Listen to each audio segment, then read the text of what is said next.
বন্ধুগণ, আমি কবি মহিউদ্দিন চৌধুরী মাইকেল আপনাদের সামনে আবারও উপস্থিত হয়েছি একটি কবিতা পাঠ নিয়ে।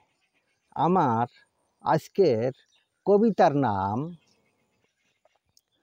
প্রকৃতির ভাষা। আমি এই কবিতাটি লিখেছিলাম 18/3/2019 খ্রিস্টাব্দে। পাঠ করছি। শোক আর সুখের একটাই ভাষা জগতে। শোকের ভাষা কান্না আর সুখের হাসিতে।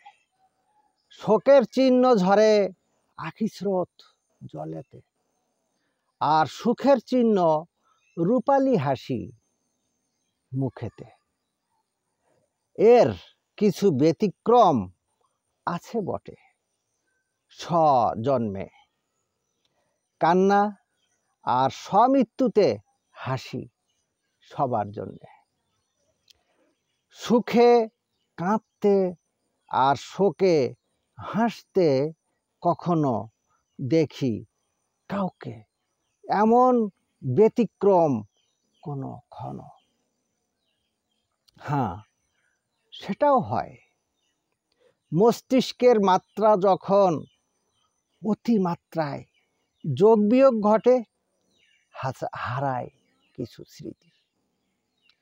ভাষাবিজ্ঞানে বলে মানুষের সকল ভাষার পার্থক্য প্রতি 40 কিলোমিটার পর পর। মানুষ ব্যতীত সকল প্রাণী এই পৃথিবীর একক ভাষা প্রতি গোত্রে, প্রত্যেক জাতির।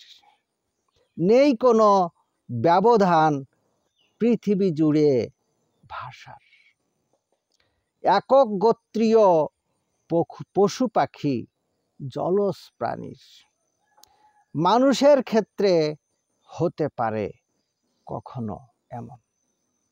শারীরিক ভাষা বিজ্ঞানীরা বলে যে তখন। শারীরিক ভাষা বিজ্ঞানীরা বলে যে তখন। আমার এই কবিতাটি যদি আপনাদের ভালো লেগে থাকে তাহলে দয়া করে আমার ইউটিউব চ্যানেলটি সাবস্ক্রাইব করে লাইক, কমেন্ট, শেয়ার দিয়ে পাশে থাকার অনুরোধ রেখে আজকে আপনাদের থেকে আমি বিদায় চাইছি। সবাইকে শুভকামনা, শুভেচ্ছা। অবিরাম পথ চলা, অন্তহীন, নিরন্তর। ধন্যবাদ।